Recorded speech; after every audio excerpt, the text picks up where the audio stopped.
Algunos creen que se puede hablar tranquilamente de Gustavo Petro como presidente y que es ofensivo referirse a su pasado. Que decir que Gustavo Petro es un guerrillero o un ex guerrillero es pasar por alto el desarrollo de su historia posterior al abandono de las armas.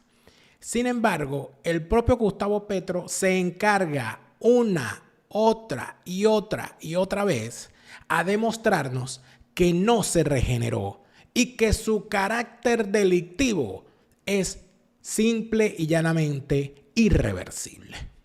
Es irrecuperable. Los narcoguerrilleros colombianos son lo que son y no pueden dejar de serlo nunca.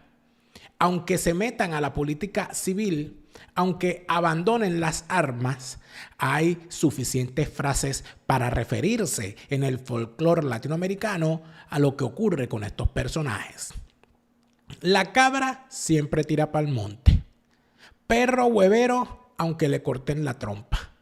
Y el cochino cuando come inmundicia siempre va a yeder.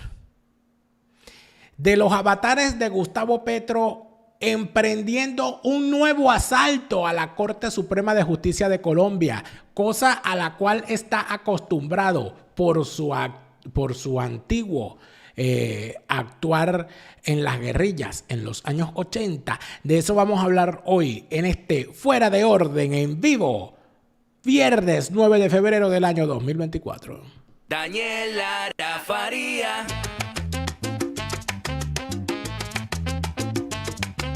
Lara, Daniel Lara Faría.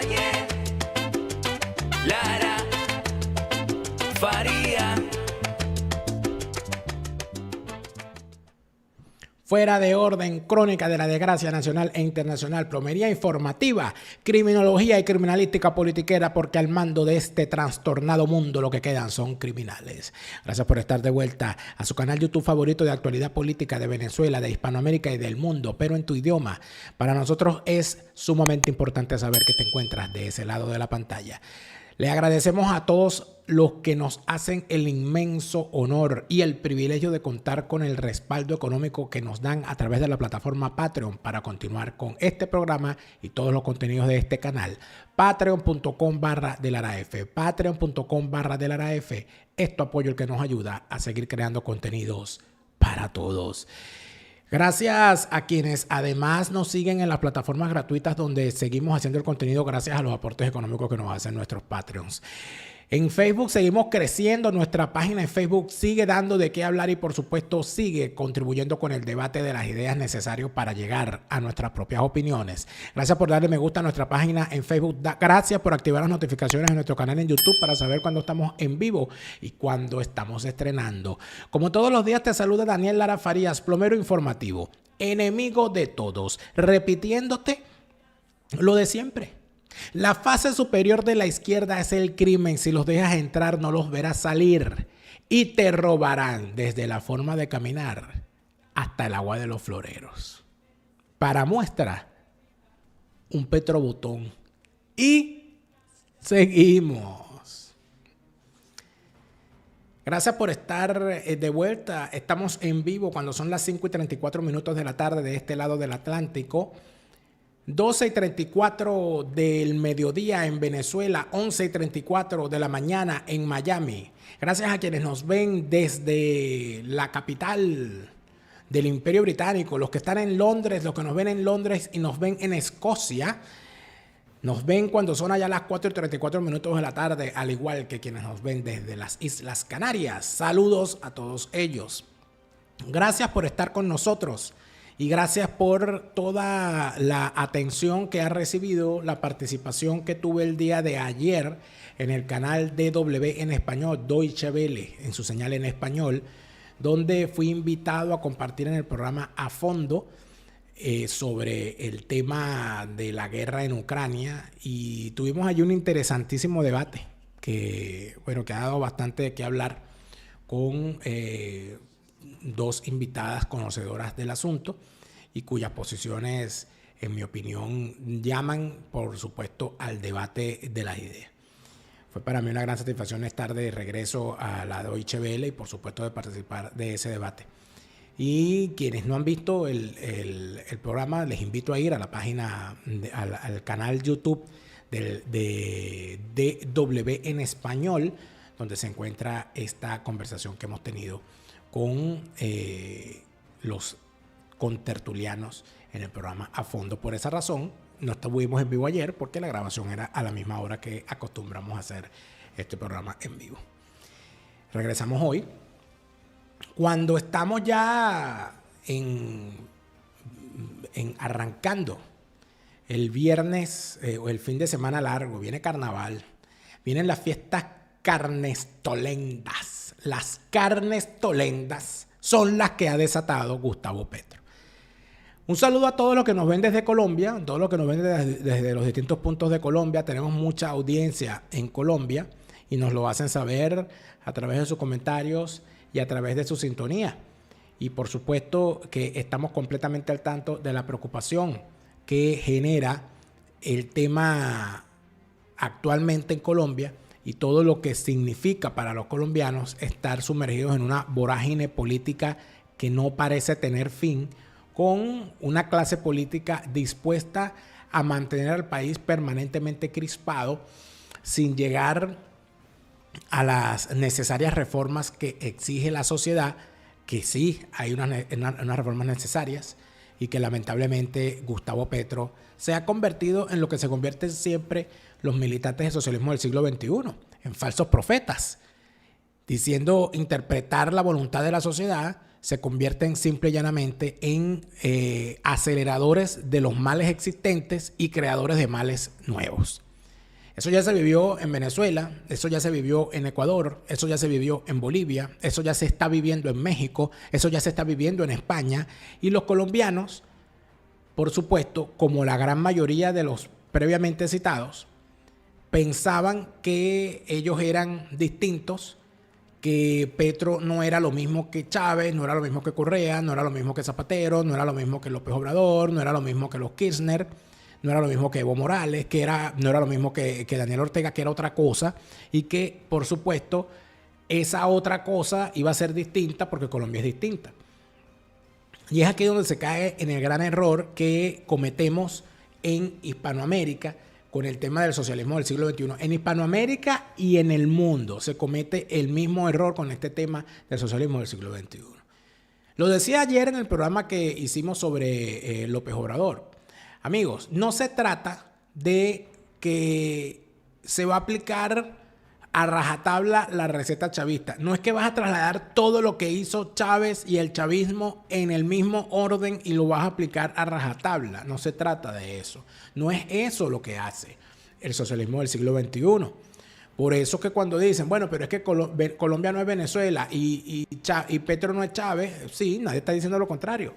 Pero el asunto es que aunque Colombia no sea Venezuela, ni Petro sea Chávez, ni tenga la historia de Chávez, ni la vida de Chávez, ni toda su vivencia, ni todo su entorno, está perfectamente claro que lo que sí son es socialistas del siglo XXI, es decir, son expresión de lo mismo.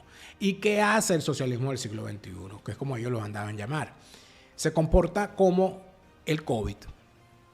Son el COVID político. Entran en el organismo, infectan al organismo y se encargan de llevar al extremo las dolencias que ya ese organismo tenía, las famosas comorbilidades. En tal sentido, cuando la sociedad está reclamando que se acaben las dolencias que la aquejan, llega el socialismo del siglo XXI prometiendo acabar con esas dolencias, la sociedad compra el mensaje, se infecta con el socialismo del siglo XXI y ese socialismo del siglo XXI, tal cual un anticristo, en vez de acabar con las dolencias, las lleva al extremo y las convierte en parte de su accionar político. Así Si hay un problema con la división de poderes, ellos la maximizan. Si hay un problema de corrupción, lo llevan al máximo. Si hay un problema con los valores de la sociedad, los utilizan al servicio de su parcialidad política. Si hay unos problemas de división social, de cuestiones de racismo, de clasismo, de discriminación por color de piel, por orientación sexual, por religión, ellos lo llevan al máximo. ¿Y qué es lo que ocurre?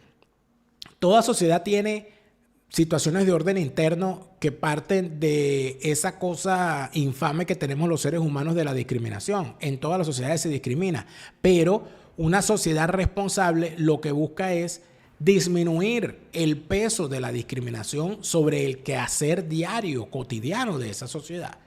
Eso es lo que debe buscar la sociedad política, que cada una de las acciones que se realice lleven hasta su mínima expresión esas acciones discriminatorias dentro del país. El socialismo del siglo XXI hace todo lo contrario, las lleva al máximo para utilizarlas.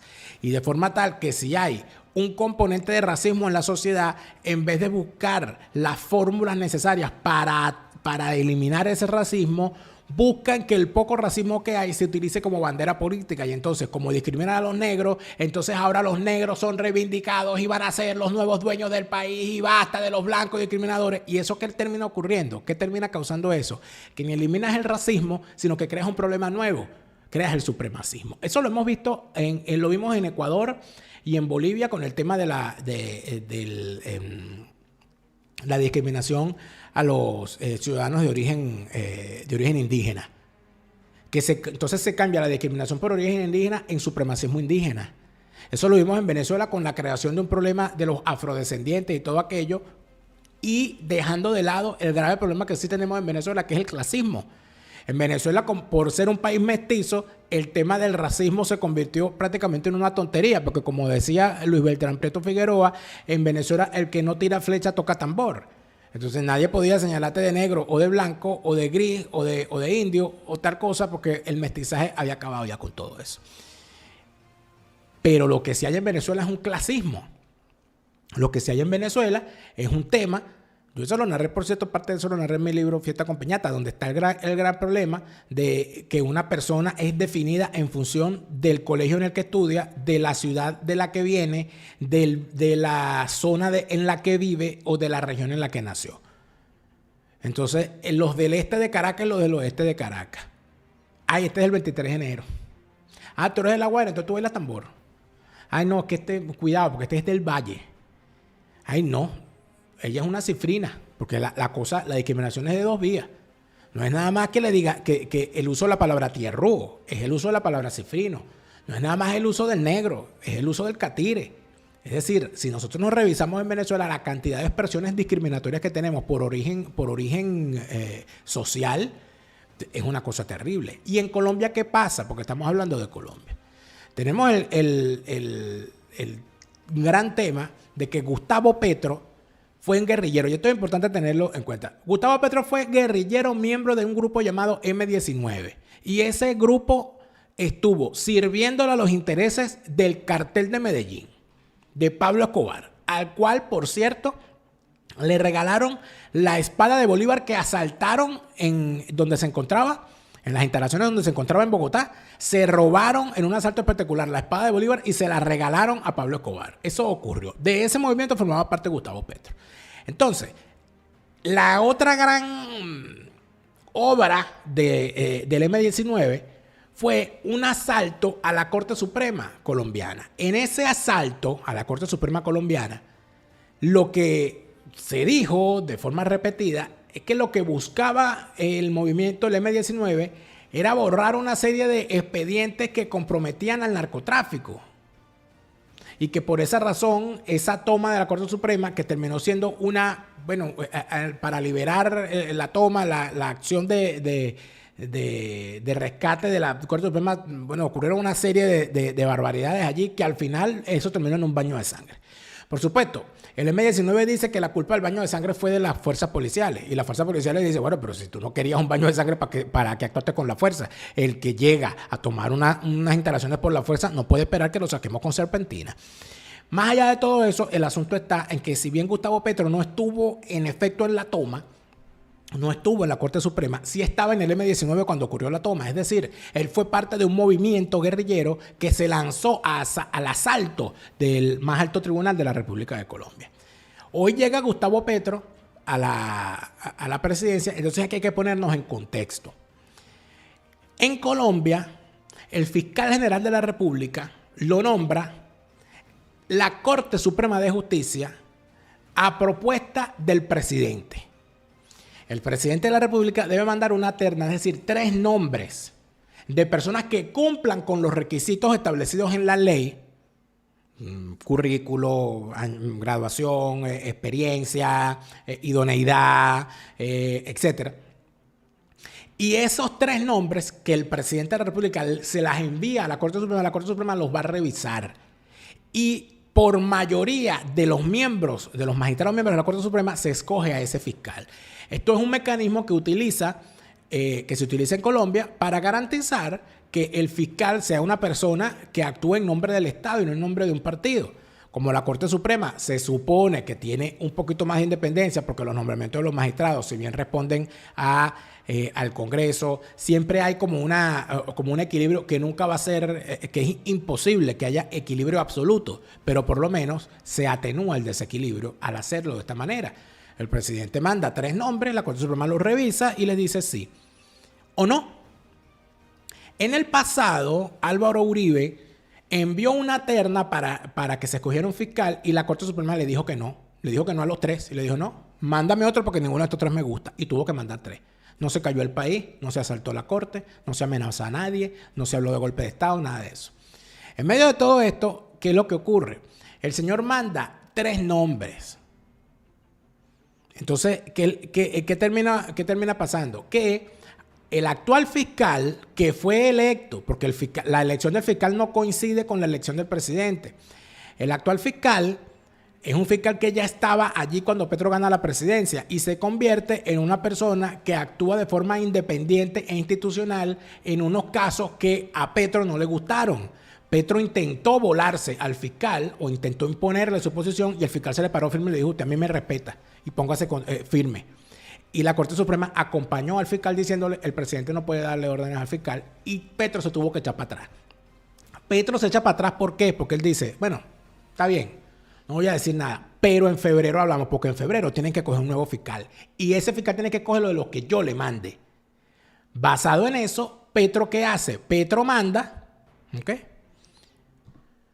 sus nombres, su terna, las 3 personas, y manda a 3 mujeres. Por un lado, manda a estas 3 mujeres por la demagogia, de decir, no, una fiscal mujer y tal, porque somos feministas y somos revolucionarios, y tal, la misma paja del chavismo, siempre, la misma paja. ¿Qué hay con esos 3 nombres? Vamos a ver este reportaje que habla de las 3 personas a las cuales propuso Petro a continuación. El presidente ternó a un grupo de mujeres penalistas expertas en derechos humanos para que la Corte Suprema de Justicia decida cuál de ellas será la nueva fiscal general de la Nación. Rocío Franco, ¿quiénes conforman la terna? Las 3 candidatas son conocidas por sus férreas posturas jurídicas. La primera ternada es la exfiscal Ángela María Buitrago, reconocida por la investigación del Holocausto del Palacio de Justicia, en el cual procesó a varios oficiales del ejército, la muerte de líderes sociales y parte de la parapolítica. Es decir, una de las postuladas es una fiscal de izquierdas que cuando fue jueza, se puso en contra de los militares que actuaron contra el M-19 en la toma de la Corte Suprema. Imagínense usted, esa es una de las que el señor Petro propone. La segunda ternada es Amparo Cerón, conocida porque lideró la investigación por el entramado de la firma Odebrecht. Salió de la fiscalía por su desacuerdo con la forma como se perfilaba este escándalo de corrupción, uno de los más grandes del país. La tercera ternada es Amelia Pérez Parra, quien fue fiscal especializada en derechos humanos. Tuvo el caso del atentado terrorista al Club El Nogal y tras su labor investigativa recibió amenazas, por lo que salió exiliada a Canadá. a Canadá. Y luego de esto se dedicó a documentar el conflicto armado. En su carta, la del presidente Gustavo Petro, en la que le notifica la terna a la Corte Suprema de Justicia, el presidente Petro le dice a los magistrados que para los casos que involucren a miembros de su familia solicita la posibilidad de designar a un fiscal ad hoc para que no haya dudas respecto a su transparencia. Claro, porque Gustavo Petro no solamente es él, un hombre con raigambre criminal, como lo atestiguan sus acciones del pasado, sino que tiene a toda su familia o a buena parte de su familia o a destacados miembros de su familia acusados por crímenes. Al hijo lo tiene preso por haber pedido dinero de distinto origen, inclusive del narcotráfico, para la campaña de su papá. Al hermano lo tiene investigado por haber ido a la cárcel a hablar con narcotraficantes ofrecerles a esos narcotraficantes la libertad si apoyaban a su hermano. E inclusive ofreciéndoles reuniones y cosas a cambio de financiamiento y todo lo demás supuestamente. Ese juicio, esos dos juicios que están en marcha, suman además a la ex esposa, a su ex nuera, la ex esposa de su hijo, que es además la testigo estrella en contra del hijo de Gustavo Petro, Nicolás Petro, en unas acusaciones de corrupción vinculadas al financiamiento ilegal de su campaña. De eso estamos hablando. El señor el tipo que tiene imputada buena parte de su familia por distintos casos, el mismo tipo es el que va a nombrar al fiscal que se va a encargar de llevar adelante la investigación. Y entonces él dice, no, bueno, yo acepto que ustedes nombren un fiscal especial. Cuando en realidad lo que debería hacer el presidente es decir, yo me abstengo de nombrar a nadie. Es más, en este momento me voy a abstener. Vamos a hacer una comisión especial. Podría ser Gustavo Petro, si fuese una persona decente. Gustavo Petro podría decir, bueno, convoco una comisión especial conformada por los decanos de las facultades de Derecho del país y que entre ellos hagan la terna. Hagan ustedes la terna de 3 personas. Y yo me comprometo a que ustedes, cuando escojan esa terna, yo esa terna la envío a la Corte Suprema sin hacer ninguna modificación y que de ahí se escoja para garantizar la independencia. ¿Por qué no lo hace? Bueno, porque en realidad lo que él quiere es la otra cosa. En realidad lo que él quiere es que la terna se escoja, o sea, que se escoja un fiscal que él pueda controlar, que responda a sus fines políticos, a sus fines partidistas. ¿Y qué termina ocurriendo? ¡Oh, sorpresa! Lo ocurrido en el Palacio de Justicia se produjo tras la decisión de la Sala Plena de la Corte Suprema de Justicia de no elegir en la votación de hoy fiscal general de la Nación. Ninguna de las candidatas ternadas por el presidente Petro obtuvo la mayoría de los votos. La jornada comenzó a las 9 de la mañana con una rendición de cuentas del fiscal general Francisco Barbosa, quien termina su periodo el próximo 12 de febrero. La exposición se prolongó por 1 hora. Después, los 23 magistrados que integran la sala plena votaron para elegir su reemplazo. Después de 2 rondas de votación, el presidente de la Corte Suprema, el magistrado Gerson Chaverra, anunció que ninguna de las candidatas ternadas por el presidente Gustavo Petro alcanzó la mayoría necesaria para quedar electa. Que sesionamos en condiciones de normalidad, adelantamos la ronda de votación para la elección de la nueva fiscal general de la Nación. Hicimos 2 rondas de votaciones y el resultado final es que ninguna de las candidatas por el momento sacó los votos requeridos. En esta ocasión no hubo una candidata que estuviera a la cabeza de las votaciones y los apoyos se repartieron de manera equitativa entre las candidatas Amelia Pérez, Ángela María Buitrago y Luz Adriana Camargo. Aunque sigue ganando el voto en blanco, este bajó de 13 a 10 magistrados. La próxima sala plena de la Corte será el 22 de febrero, es decir, 10 días después de que el fiscal Francisco Barbosa termine su periodo, lo que implica que la vicefiscal Marta Mancera tendrá que asumir las riendas de la Fiscalía General en condición de interina mientras el alto tribunal se pone de acuerdo. Aunque el presidente de la Corte manifestó que se trató de una sesión que se desarrolló en condiciones de normalidad, un sector de los magistrados manifestó su rechazo por las convocatorias a las marchas a las afueras del Palacio de Justicia, el mismo día en que la Corte tenía programada la sesión de votación. Es decir, vamos a poner esto en contexto. el presidente manda una terna, la Corte Suprema somete la terna a revisión y a votación, y cuando la somete a votación, 13 magistrados dejan el voto en blanco. Y dicen, esa terna es infame y no la vamos a votar. Es decir, 13 magistrados dijeron ninguna de las que está allí. Después en otra votación fueron 10 nada más, 3 decidieron votar. Pero entonces, ¿qué es lo que se demuestra en esto? Que la Corte Suprema no ve idoneidad en las 3 personas que el presidente Petro ha postulado. ¿Eso puede ocurrir normalmente? ¿Eso es la normalidad política? ¿O es que ustedes no están al tanto, señores del petrismo, que en el caso de los Estados Unidos, cuando se va a escoger un magistrado, a ese magistrado se le llevan a sesiones de confirmación en el Senado y le dan y le sacan la mugre a cada uno de los candidatos? Así se tengan los votos, igual se tiene que someter a la revisión que va a hacer y que le digan cuánta oralidad se le puede decir. Eso ha sido así. Históricamente eso es una de las cosas porque puede tener mayoría el bando demócrata o el bando republicano y pueden tener suficiente mayoría como para votar e imponer ese magistrado, pero no pueden hacerlo. Tienen que pasar y responder. Cuando el gobierno de los Estados Unidos, cuando el presidente de los Estados Unidos nombra un embajador, ese embajador tiene que pasar por la confirmación del Comité de Relaciones Exteriores del Senado.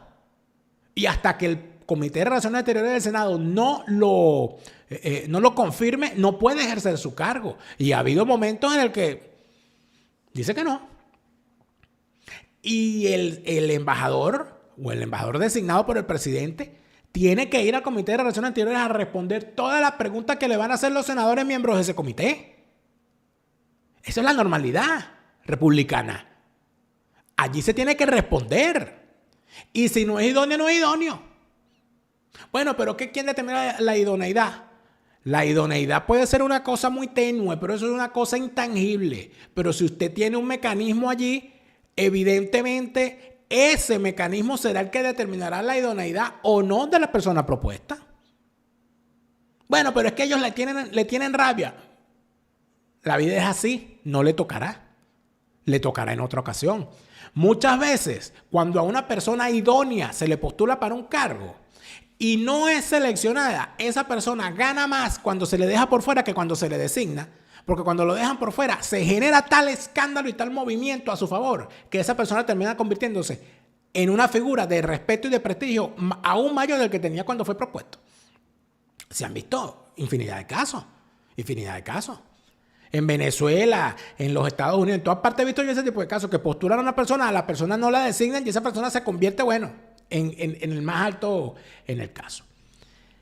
¿Qué hace Petro? Manda unas hordas organizadas por él, por su partido, por su gentuza, a amedrentar a los magistrados. Y usted podrá decir, bueno, pero es que es una manifestación. En las democracias no se puede manifestar, sí, pero no es lo mismo una manifestación organizada de forma espontánea por movimientos sociales que una manifestación organizada desde la presidencia de la República por el partido de gobierno, por militantes de ese partido. Y no es lo mismo una manifestación en cualquier parte del mundo que una manifestación de militantes del antiguo M-19 enfrente de la misma corte que ellos asaltaron en los años 80. La significación es distinta. Atención. Ahí ya abren las puertas. Abren las puertas, Civic. Qué importante esta imagen.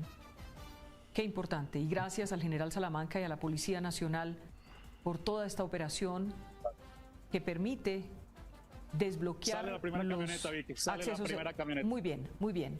Empieza entonces en firme para todo nuestro equipo periodístico de semana.com. Jessis Lancheros, nuestro subdirector de información, empieza entonces esta liberación de los magistrados que empiezan a salir en sus vehículos. Están evacuando ahora sí a los magistrados por una de las puertas, el parqueadero que tiene acceso en este momento. ¿Esta qué parte es? ¿Qué vía es esta, Pastrán? Esta es la calle 12, Vicky, la calle 12 entre carrera séptima y carrera octava. La parte de atrás es la parte de atrás de donde hicieron esa salida temporal por donde salieron otros funcionarios. Ya cerraron las puertas, aproximadamente 6 a 7 vehículos salieron, Vicky, aproximadamente 6 a 7 vehículos salieron e inmediatamente fueron custodiados por varias patrullas de la policía. Hay que decir que se fueron hacia el norte, Vicky, hacia el norte, hacia la avenida Circunvalar. ¿Qué es lo que hemos visto aquí, amigos míos? Hemos visto, yo entiendo la alegría de los reporteros, porque bueno, la situación la pintaban fea, ¿no? Vicky Dávila, una extraordinaria periodista colombiana. Pero vamos al elemento simbólico. ¿A ustedes no les parece infame que unos magistrados, los más altos magistrados de los tribunales de un país, se vean obligados a salir por la puerta trasera y custodiados porque una horda de fascinerosos, de menesterosos, de zagaletones al servicio del régimen rodean las instalaciones donde deben ellos trabajar? Mientras están haciendo su trabajo, porque por ninguna parte dice que ellos tienen que hacer lo que el presidente les dé la gana. Ellos tienen que evaluar a las personas. Y si no se ponen de acuerdo, tendrán que nombrar otra terna, como le pasó a Uribe. Entonces, ¿de dónde sale esto? ¿De dónde sale esta situación? ¿Por qué termina esto siendo y ocurriendo de esta manera? Bueno, podemos especular, ¿no? Podemos especular. Pero el hecho de que los magistrados de la Corte Suprema de Justicia de Colombia tengan que salir por la puerta trasera frente a los agravios de una pandilla de menesterosos financiados por el régimen de Petro, deja mucho que desear y mucho que pensar sobre el ritmo que lleva el gobierno colombiano en este momento. Bueno. Y se verán cosas peores, dice la Biblia. Siguen ocurriendo cosas en el mundo. Y así va el mundo.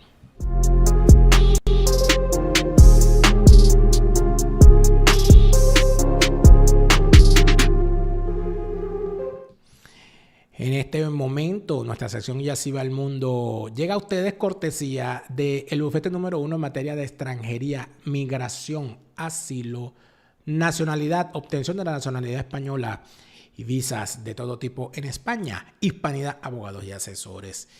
Bueno, ha caído o ha pasado a ser un buen terrorista el líder de Hezbollah en Irak. ¿Y por qué digo que ha pasado a ser un buen terrorista? Porque el mejor terrorista es el que está bajo tierra. Por eso. Los Estados Unidos, en una operación, yo leí, me emocioné tanto leyendo la noticia, porque la operación se libró contra el jefe del Hezbollah en Irak, que se encontraba tranquilamente paseando en una camioneta blindada por Bagdad. De lo más tranquilo el tipo manejando. Y llegó un dron, se le posó al tipo encima y le lanzó unos bellos y cariñosos misiles que hicieron que el señor cruzara el páramo, cruzara el río Tigris de esta orilla para aquella orilla y se convirtiera, se desmaterializara y llegara por fin a ver el paraíso que sueñan los terroristas, donde los reciben 14.000, 7.000, 70.000 vírgenes, yo no sé cuántas vírgenes que los reciben. Bueno, en todo caso, ahí lo recibieron.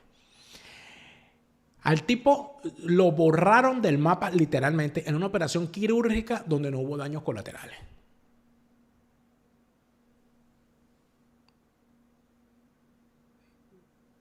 Allá, tú sabes dónde lo fueron a mandar. Tú sabes dónde terminó. Con Chávez llegó. Cuando llegó, el tipo dijo, ay, pero qué raro, mira, ese no es Chávez, ese no es Saddam Hussein. Sí, maldito, aquí está. El relato de los últimos momentos de Piñera son terribles. Lo que se ha conocido es que el expresidente Sebastián Piñera, lamentablemente fallecido en un accidente de helicóptero, iba al mando del helicóptero cuando ocurrió el accidente y que el helicóptero perdió altura por alguna razón. Se cree que fue porque quedó alguna ventanilla abierta y eso llenó por el mal tiempo, empañó la visibilidad interna del helicóptero y perdió el control, y por eso trató de acercarse lo más posible al lago y fue evacuando a los pasajeros. Le dijo que saltaran ellos primero, porque si se iba él, como era el piloto, el helicóptero les podía caer a todos encima. En efecto, así lo hicieron, y cuando intentó él salir del helicóptero, no logró desabrocharse el cinturón le colapsó el helicóptero y ocurrió lo lamentable. Todo eso logra reconstruirse luego de los relatos de quienes iban a bordo, entre ellos un hermano del presidente o una hermana del presidente, y por lo que cuentan los rescatistas que dicen haber encontrado en efecto el cadáver del presidente con el cinturón puesto en el asiento de mando del helicóptero. Por supuesto que el conocer esto es importante porque cuando muere una persona de esta categoría siempre puede haber dudas con respecto a lo que ocurrió y por los momentos no hay dudas alrededor de lo que pudo haber ocurrido a bordo, aunque la investigación no ha terminado. 25 años después se dan cuenta algunos de que el chavismo es capaz de caer a piedras a una manifestación opositora. Y María Corina Machado lo ha vuelto a constatar porque ella no sabía. María Corina Machado no sabía que el chavismo es violento, se acaba de enterar. Y se acaba de enterar por la batalla de piedras y palos, y salieron baratos, porque estos son unos malandros que disparan, que actuaron en su contra en la población de Charallave, en el estado Miranda, cerca de Caracas, para impedir un acto público que ella realizaba. Por supuesto, la señora María Corina Machado ha clamado al cielo, y como si todo en la vida le faltara, elevó su vista al cielo gritando: comunidad internacional, ayúdennos. No sabe la señora María Corina Machado que hasta Zelensky, que está metido en una guerra contra Putin, siente que la comunidad internacional no sirve para nada. Pero bueno, allí sigue la candidata Noelia, porque es como Noelia, la de la canción de Nino Bravo. Es una chica igual pero distinta a las demás, que no sé de dónde viene y no sé para dónde va. Bueno, el máximo líder del grupo terrorista palestino Hamas ha llegado a la capital de Egipto para iniciar una serie de negociaciones donde supuestamente se van a comprometer a la libertad de los rehenes a cambio de cesar la violencia que se ha desatado tanto en la zona controlada por Hamas como en la zona de Cisjordania controlada por la Autoridad Nacional Palestina. Estamos hablando de un grupo de delincuentes, de un grupo de criminales, y ya Israel de partida dice que ellos no se van a comprometer a nada con un grupo terrorista porque lo de ellos es la derrota completa del terror. Esto, por supuesto, hace prever que lo que se vaya a negociar o a conversar en esa mesa va a ser prácticamente inútil. ¿Qué terminará ocurriendo? Nos enteraremos, por supuesto, con el avance de los días. Hubo un secuestro en Suiza, más que un secuestro, una situación de rehenes, en la que un hombre de origen iraní, porque hay que decir de dónde era, y si es de origen iraní, no era testigo de Jehová, ¿verdad? Ni era judío, ¿verdad? Ni era santero. Bueno, que de repente era mazdeísta, bueno, no sé. Pero el señor era de origen iraní, era un solicitante de asilo, no tenía la condición todavía de refugiado y se metió en una estación de tren, en un vagón con un hacha y mantuvo amenazadas a 16 personas con matarlas si nunca se supo qué era lo que pedía. Y la policía suiza, en una acción comando, lo convirtió en un buen terrorista. Es decir, terrorista bueno es el que está bajo tierra.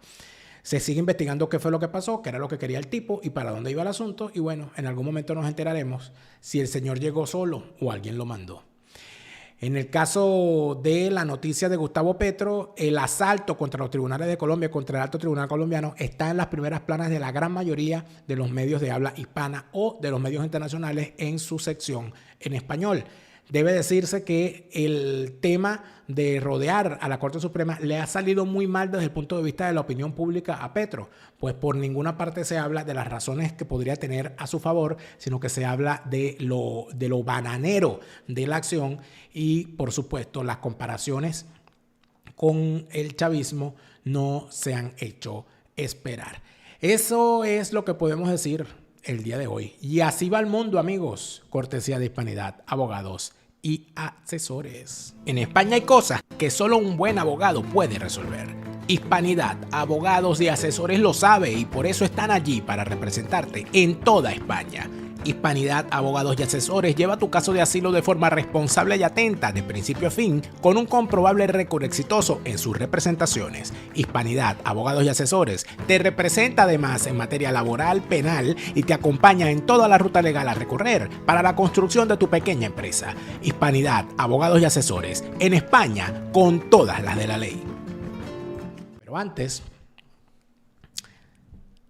tengo que decirles que en este 2024 queremos viajar más. Ya yo tengo anotado por ahí, pero no le vayan a decir nada a la gente de Hablemos de Escocia en castellano. Ya yo tengo fecha para viajar a Escocia. No les vayan a decir.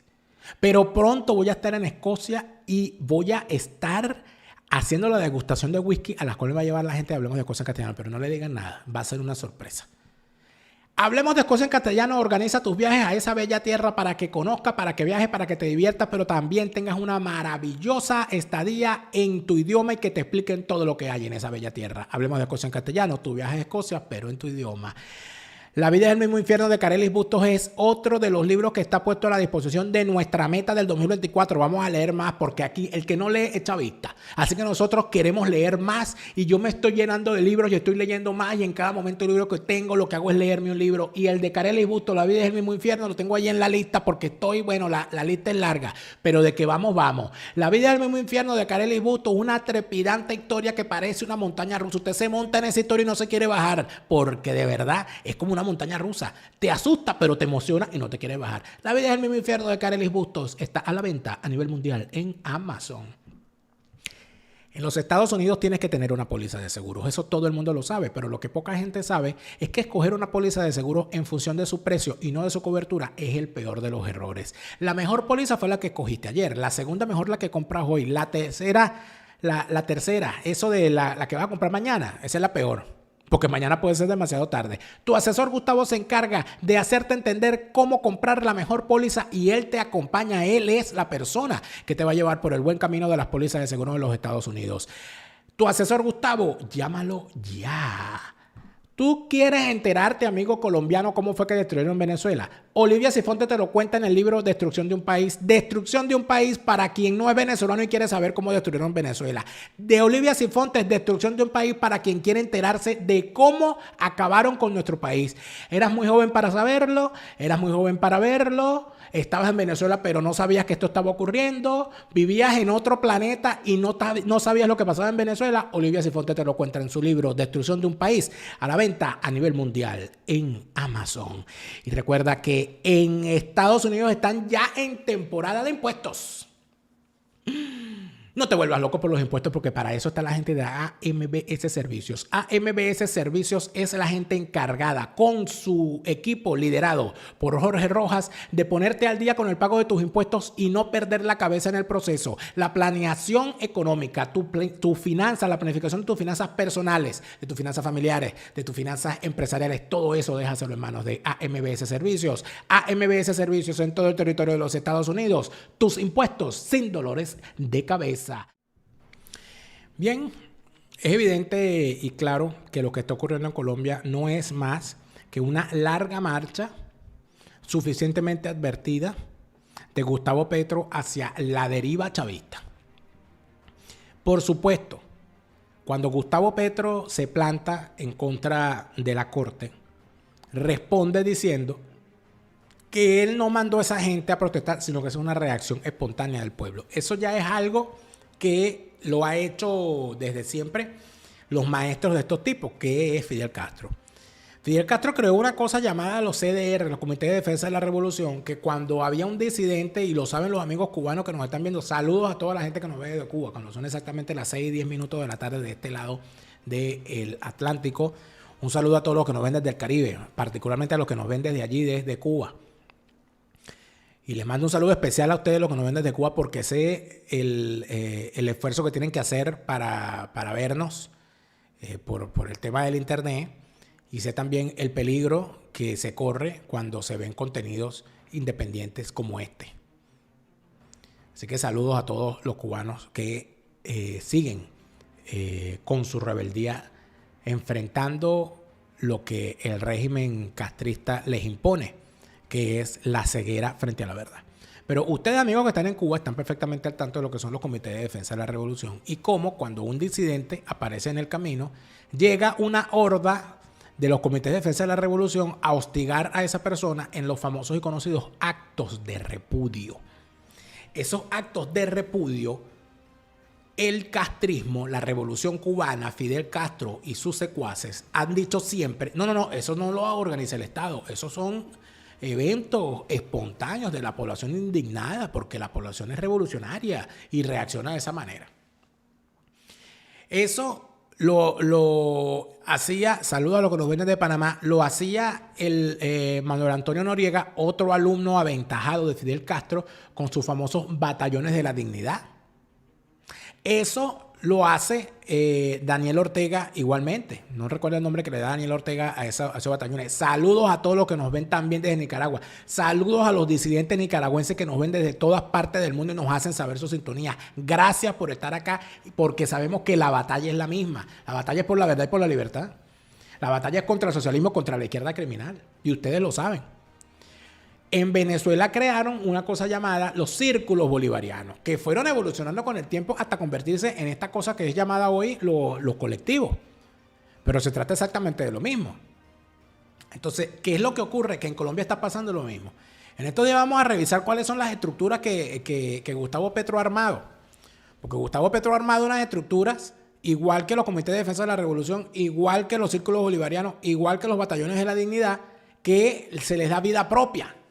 O sea, para que no, ellos actúan por su cuenta, eso no lo ordena. Ese es el pueblo en su indignación en contra de la derecha.